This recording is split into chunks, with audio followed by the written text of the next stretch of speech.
Yahoo! It's not yeehaw, folks. It's Yahoo. That's the official Stampede position. Welcome to the Calgary Real Estate Show. Is it officially Stampede? I always say Stampede starts on Sneak a Peek night, and here we are. I just don't know where this year has gone. I say that every month, but here we are. And Canada Day is done. Hope everyone had a great Canada Day. We were in Toronto, had a great time. We went out to this place called the Toronto Island, and I'd heard about it, and we had a great time. There's a beautiful beach. You don't even know you're in Toronto. It's fantastic. Yeah. And Jaden, you were not in Canada. You were out. You're out of cell phone coverage. You're like off grid. That's it. I was Yosemite, and then I got a little bit of July 4th in San Francisco. Just a little taste of that. I actually got the fireworks July 3rd at Oracle Stadium in San Francisco. There, watched the watched the baseball game for the first time in my life. So it was great hiking, great time. Missed my Canada Day, but I got a little bit of American flavor there. Exactly. Well, that's good. Yeah. That's good. Yeah. And anyway, well, let's get to. We got a lot to get through today. We're going to talk about Stampede. We're going to talk about ways to save. Natalie has some Stampede trivia for Jaden and I. This is going to be the. Here we go. We're gonna pull up some best new foods, which I'll tell you about in a second. But let's get to the weekly stats. I'm going to kind of breeze through these. A lot fewer new listings this week, and sales and pendings. I think Canada Day, long weekend, leading into Stampede. This is a traditional thing in Calgary when it leads into Stampede around that Canada Day weekend. Yeah. But the sale to new listing ratio is still really strong at 129%.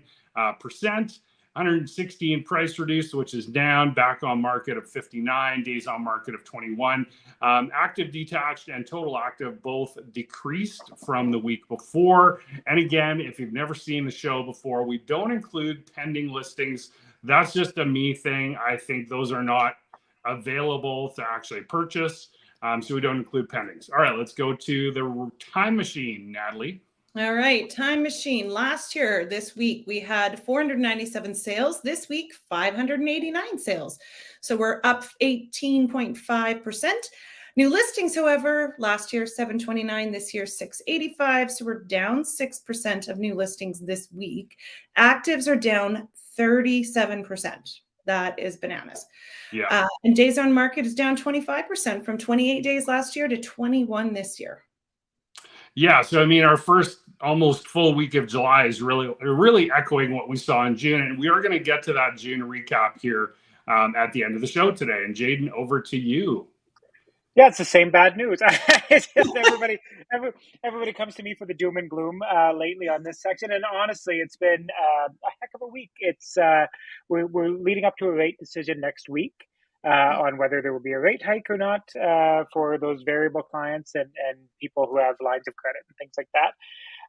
And just with the way the bond market has been going, there's a lot of signal from traders and people in the back end that they really strongly expect a rate hike. So I think we can probably price in. It looks like they're pricing in a 0.25% rate hike next week, which is terrible news for everybody that is in that variable or looking at that variable side of the mortgages.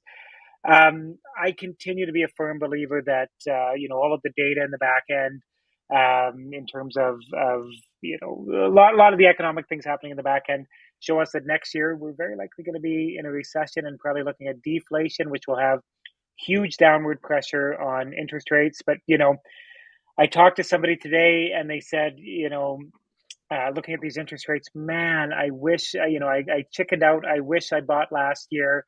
And Mark, we talk about this all the time. There is absolutely no timing the market. No. Nobody can do it. You can get very lucky and just happen to buy at the right time and get, the pricing before it goes up and the interest rates are low. But I think people in 2018 thought they were timing the market in their 5-year fix, and now they're renewing into this, right? So yeah, it just, you really can only make a decision based on, the information you have at that time and your comfort level. And if you're comfortable saying that, yes, I can afford that monthly payment. Yes, I believe that the Calgary market is going to continue to go up in price with the net migration that we have. I think that's a pretty good bet. then you just have to jump on it when you're comfortable doing that. So really, my message today is these rates continue to be bad, but there are options out there, and there's ways that we can mitigate it, and ways that if you're comfortable going forward, you can lock into a bad rate for a couple of years, and then get into something a little bit more normal a couple of years from now. Yeah, and you know what? Can we give people some context? Like, let's go back to before Jayden was born, back in the 80s, and the National Energy Program, and people we know were just handing their keys in at 18-19% interest, right? So yes, this is a lot higher. And sorry, I don't want to step on your toes here, Jayden, but yeah, this is a lot higher than the last couple of years have been, for sure, right? So it's all about, what can you afford? Do you need to buy now? Then do it, right? And like Jayden just said, you can't time it. And historically, home prices have gone up in Calgary in a 10-year period, whether it was from the 90s to the 2000s, and all the different things, right? So anyway, cool. Was that it for you?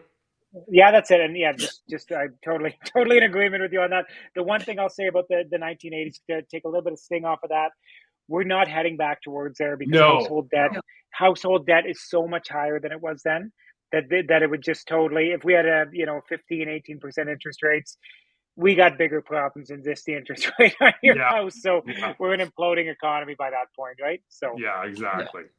Sorry, I didn't want to scare people, but I was trying to give some context. Absolutely. All righty.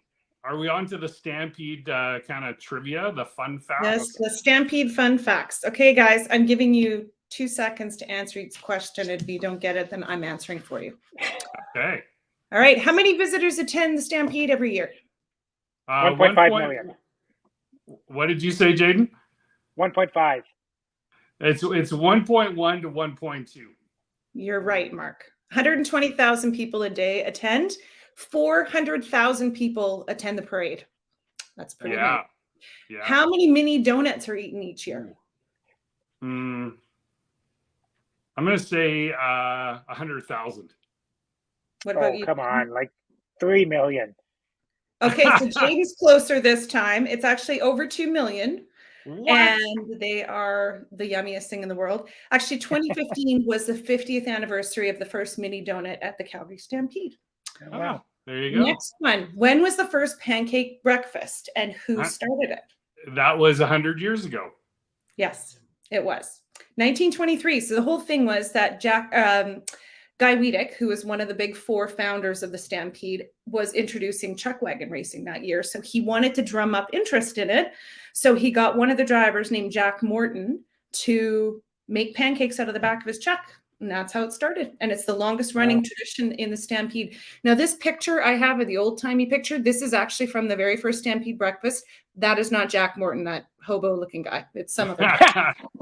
Just FYI. All right. How many animals attend the Stampede? 5,000. I'm going to go with 2,500. 7,500 attend. Wow. They don't pay for the whole time. There are over 17,000 observational vet checks during the 10 days, which I think is important for people to know. These horses and cows and everybody, they are very, very well loved, and they are looked after very well. It's a really hard, frustrating thing when people hear, everybody's like, oh, they're animal cruelty. It's not. These horses are babied. Actually, an interesting tidbit. The Calgary Stampede Ranch, which is huge. I think it's 23,000 acres or something like that. Yep. On average, a Calgary Stampede bronc works 10 to 12 times per season. That's it. So if you calculate at 8 seconds a ride, they're working less than 2 minutes a year. I thought that was interesting. Oh, and the other thing is there's over 200 horses in the actual Stampede Parade, along with 4,000 four-legged friends. I don't know if that's like cows and dogs and all that kind of stuff. And alone in the parade alone, they dropped 2 million pounds or 2,000, 2 million pounds is what they said, of poop. I thought that was sort of funny. Seems What like is a lot. the total purse given to competitors during Stampede?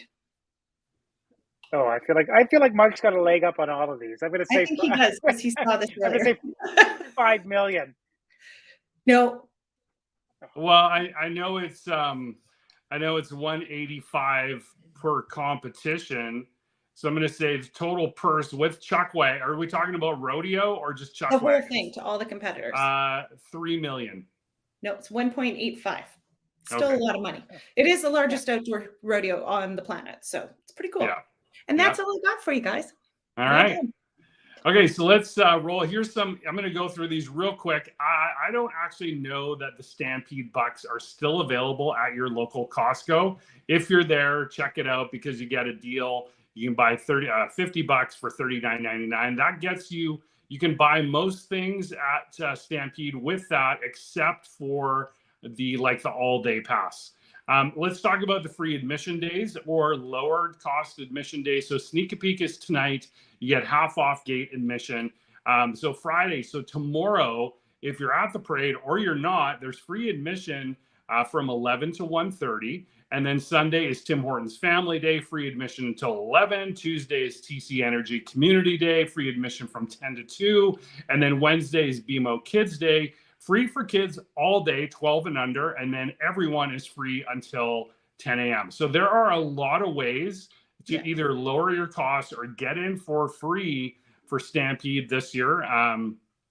So if you're wanting to head down to the grounds, especially if you've never been, do yourself a favor. There's so many free things to do there and check out. It's well worth your time. All right, so now let's get into the June market recap. So we're going to go through this fairly quickly. So the benchmark price overall, went up a little bit. We're going to get into the segments as well. Sales were up 10, almost 11% from last year. New listings down about 3%, but our total inventory just did not keep up. 36% down at 1.1 months of supply. That is firmly a seller's market, and days on market at 22. And then let's roll through the segments here. So when we look at detached homes, look at last year, June of last year, 645.8. We're talking about that before, right? Like you can't time the market. This year, 685.1.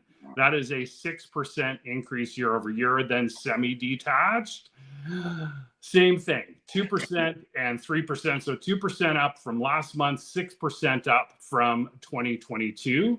And then over on the row townhouse side of things, 11% up compared to last year, 11%. This is to me the gold category, because if you don't want an apartment, what can you get next to that's like a home? And that's a row townhouse, right? So that's why there's so much pressure on row townhouses. And they're still up to almost 2.5% from last month. And then finally, this was the real story because our sales were largely driven by apartment condos. They had a 45% increase in sales year over year. Look at the price increase from last year, basically 12% and 1.5% up from last month. And then we're going to roll through the bedroom communities here. So you can see that this is Airdrie. Their total months of supply of 0.86. New listings were down almost 20%. All the segments went up. Row went up significantly. Apartment condos in Airdrie, 13.3% up year over year. Look at the monthly trends. They're all going up. Detached up 4.4%. Semi-detached 5.1%. Sales were down, which is interesting. Calgary, they were up. They were down almost 10%. Total inventory, though, very similar to Calgary, down 33%. And then over to Cochrane. And in Cochrane, the detached homes didn't go up as much as Calgary, for sure, nor did any of the segments there, to be quite honest. They had marginal increases year over year. Inventory was actually up. So Cochrane's a bit of an outlier, pun intended and no pun intended, because their market is a lot more balanced than Calgary's, for sure. Months of supply of 1.55. So that's a little bit up from Calgary, but new listings were down too. And then finally, when we go into Okotoks and their prices, detached up 6.1, so similar to Calgary. Row townhouses up 13.6, semi-detached, sorry, I'm having a hard time seeing that, 13.2. And then apartments did not go up as much there. Inventory down 41, almost 42% year over year. and their sales were only down 2.2%. So unlike Calgary, again, went up 10%, Okotoks was down. These are very small sample sizes in Okotoks, so I wouldn't put a whole lot of stock in that, but that kind of gives you the overall feel. And I'll just take that off the screen, and then Jaden, if you have that ready, we'll share one last thing, a little fun thing for people. But overall, I mean, if you're a seller, the biggest challenge for you is going to be finding a place to live in if you're moving in the Calgary area. But there are ways that we can help you with that. So Jaden, I think, has got something fun up to add to our final. Oh, there we go. So best in Midway food. So I don't know if I'm in my 9th or 10th year of doing food tasting at the Calgary Stampede, but Jaden has this pulled up for us. So there's some cool stuff we're tasting. So tomorrow is Best New Food Day. So here are some of the, and these are some of the ones we're tasting. So we're tasting the Alcaroni pizza, the Kool-Aid chicken burger. I don't think that's going to be a winner.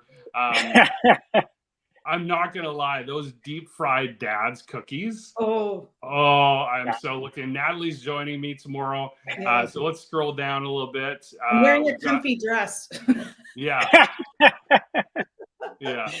Now, these are just some of the new foods. I don't have the list here, but if you follow me on Instagram, I'm going to be posting a lot from Stampede. So follow me there. The poutine colossal onion, that could be very good. That's just heartburn on a plate right there. And then scroll down a little bit, Jaden. So we've got the Wagyu. Oh yeah, that one looks really good. I think we're tasting that on Monday for Carnivore Day. We got the Fruit Loop funnel cake if you need your sugar fixed. There's the mixed dirty sodas. We are tasting those. I know that as well. So if you're into the new foods, there's always some fun ones to try out. And then we've got the cherry cheesecake wine donuts. Yeah. Mini donuts. Mini donuts. See, I'm having a hard time. Donuts. Whoa, it's a good day at Stampede. Well, the ketchup and mustard ice cream. I had the pickle ice cream a couple of years ago. It's a thing. The deep fried banana balls. Oh yeah, those will be good. Sign me up. Yeah. So we can. That was fun just to go through that. But yeah, lots of stuff going on at Stampede. Tons of free ways to get in there. Check out all your Stampede breakfast tomorrow morning. Natalie, you're helping out wrangling some horses in the Palliser or the Oak Ridge Stampede breakfast. We got ours here in Woodbine. Jaden, I'm sure you got stuff going on up there in Crossfield too, right? Absolutely. We're heading out to the lake. We're getting away from the Stampede craziness, but I know you guys, this is your time of year. So I just hope you guys have the greatest time. Yeah, absolutely. So that's it for this week, and enjoy Stampede, everybody. We'll talk to you next week. Hopefully I haven't added 10 pounds, and that's always the goal. Because you walk a lot. You do walk a lot. Small portions. We don't eat everything. All right. See you, everybody. See you in 7 days. Okay. Bye.